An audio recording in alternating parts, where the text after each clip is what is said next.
Hi everyone, and welcome back to the ACSELL. Today, Gian Matteo Apuzzo shares his experience being a partner on interregional projects like ours, building relationships across borders, and the Living Lab focus in his region of Italy. Here's today's episode.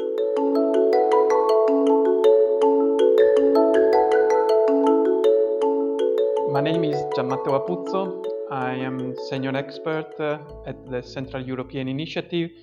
That is an intergovernmental organization that includes 17 countries from Eastern and Southeastern Europe. It is based in Trieste, and the objective of the organization is to bridge countries between EU members and non-EU members. And on this mission, of course, there is also a support in building networks between governments of different countries at different territorial levels. So to support networks also between regions, between institutions in this country.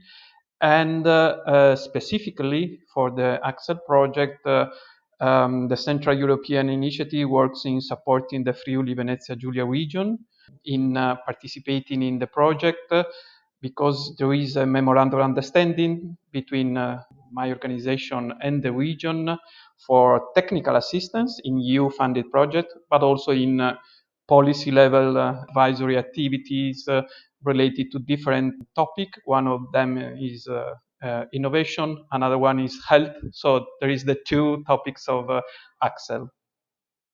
It's great to have you here on the show today. And as we all know, you are, of course, one of our favorite partners as a person, but also the organization you're part with, because you're very experienced with interregional, transregional, international projects, and yeah, we've got a history also together with other projects. So, why are you keeping on participating in Interreg? So, what's in it for you as an organization, but also maybe as a person? So, what is this all about, and what is the benefit of participating in those kind of projects?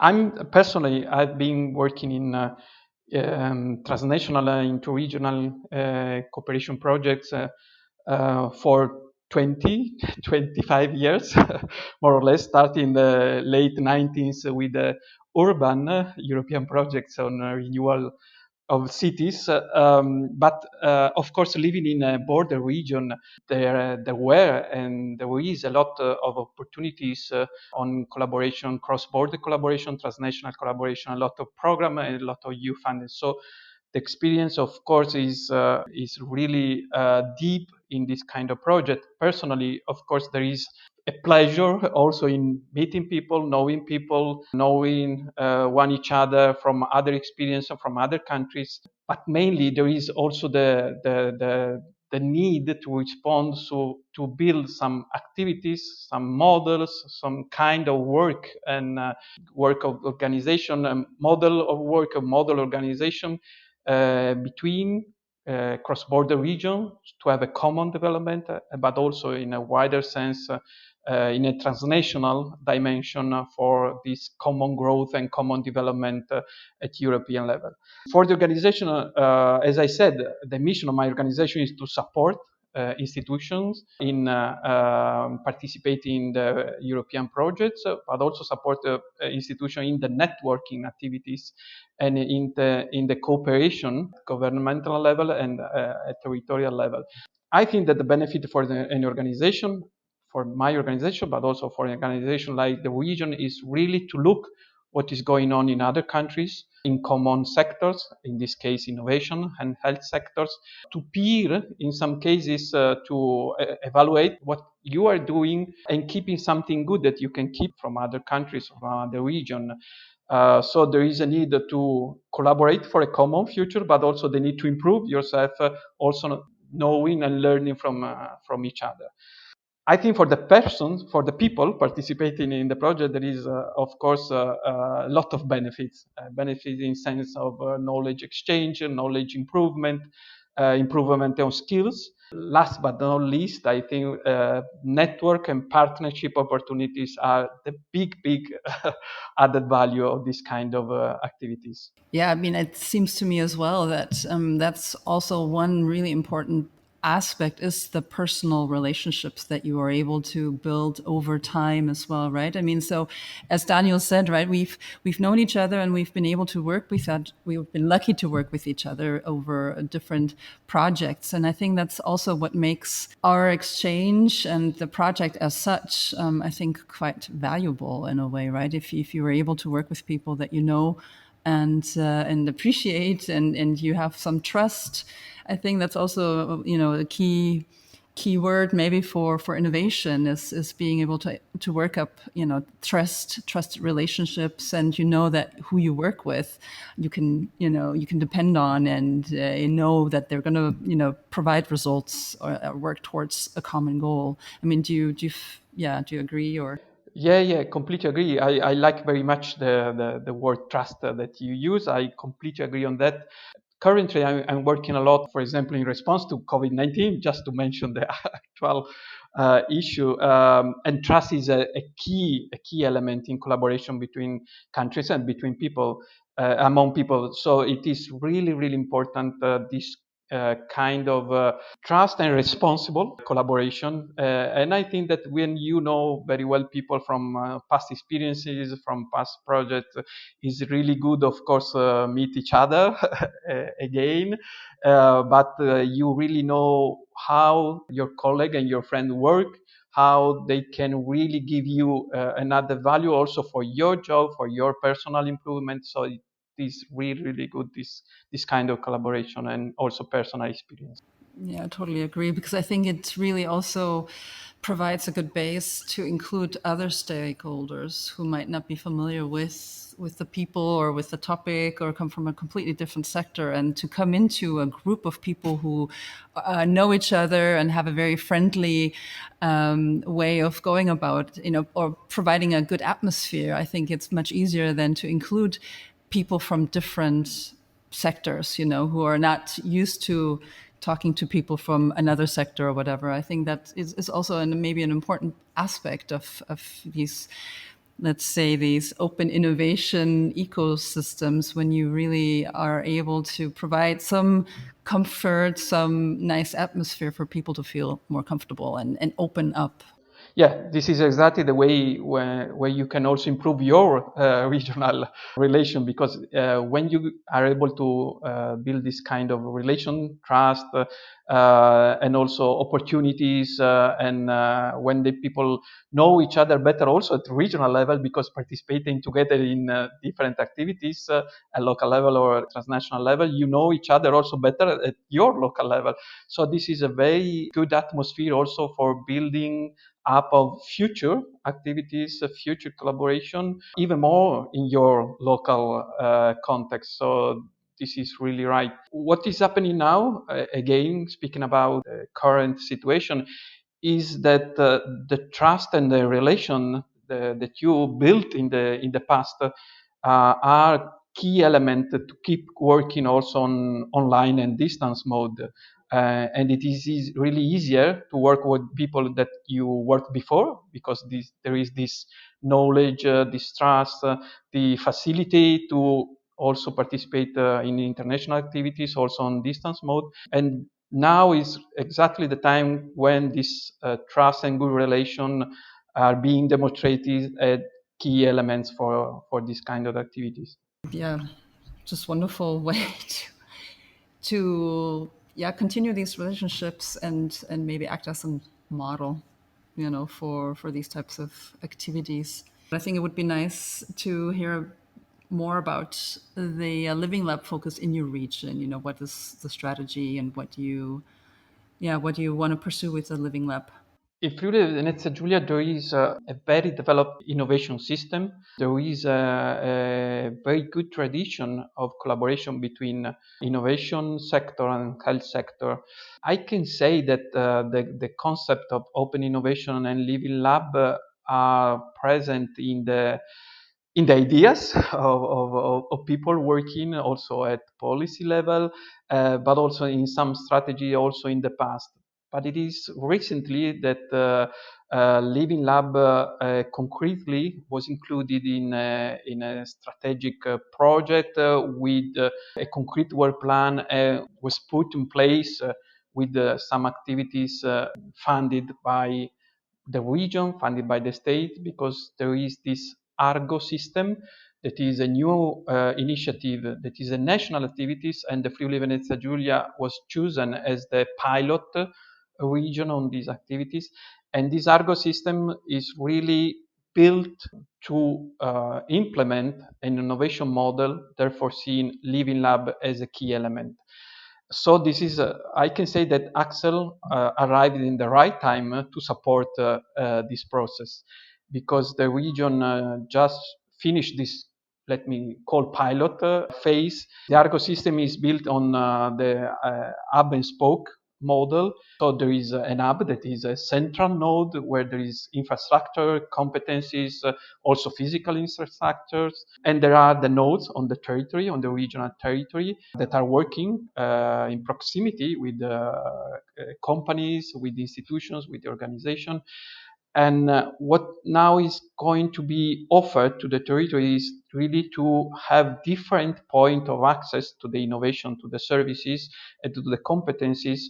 And these are the places where the Living Lab will be developed. We can say that there will be a physical place, or maybe there will be a physical place, but it is more a methodology model where people can find really new way of work together. So that's why the region is the Friuli Venezia region is happy to participate in the project, and the reason, of course, is to find something that can be learned from other experience, that can be learned from other regions that are advanced in the general sector of open innovation and Living Lab, or in some specific elements of these sectors. Of course, also the presence in the project of the Association of Living Lab can be an added value or in this collaboration process. Yeah, you mean the European Network of Living Labs? Yeah. Yeah. Yeah. Exactly. No, I think they have a really great pool of different approaches, different versions of Living Labs and experiences, a wealth of experience. And so I think, yeah, we can definitely benefit from that. Yeah, I mean, Matteo was telling us a lot already about the regional perspective on this, and how important participating is in those kind of international interregional projects, and yeah, about this wonderful strategy the region is just developing and now implementing. And I think that's very helpful. And but on the other hand, we all know, I mean, strategy is the one thing, and then implementation the other. So and then we know, for instance, out of maybe the German perspective, the perspective out of the region or state of Baden-Württemberg, how important it is, to have this environment and this ecosystem, and really to have all the variety, all the flavor of the ecosystem in place. And so we often struggle, for instance, involving SMEs or end users in those kind of projects, and they're all kind of barriers. So how is your experience in the region with, for instance, those specific actors in Living Lab or open innovation process? Yeah, no, you are completely right.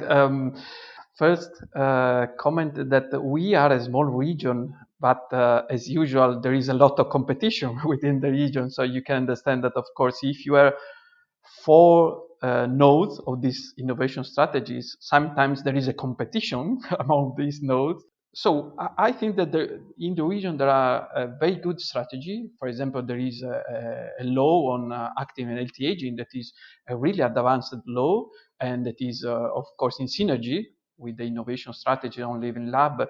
But always when you meet people and when you implement some survey about the regional ecosystem, one of the challenges already existing is the coordination. So the governance of the system is still to be improved, and this is one important point. because of course you can have a good strategy, you can also have a good level of funding, but in a region like the Friuli Venezia Giulia region that is small, the coordination is even more important to build synergies and to not duplicate things. From another point of view, the involvement of SMEs, of course, is the focus of these strategies, but it's not always easy. It is really important to clear very well what you are offering to the SMEs, what you are offering in terms of competencies, in terms of improvement skills. So the training part of the strategies is very important, but also what you can offer as infrastructures. In the digital transformation, of course, it's really important to have a clear results on what is the benefit also from a digital point of view for the company. In a Living Lab approach, one of the most key issues is the involvement of end users. And we are experimenting these issues. It's also an issue that was very clear in some pilot experience in EU projects.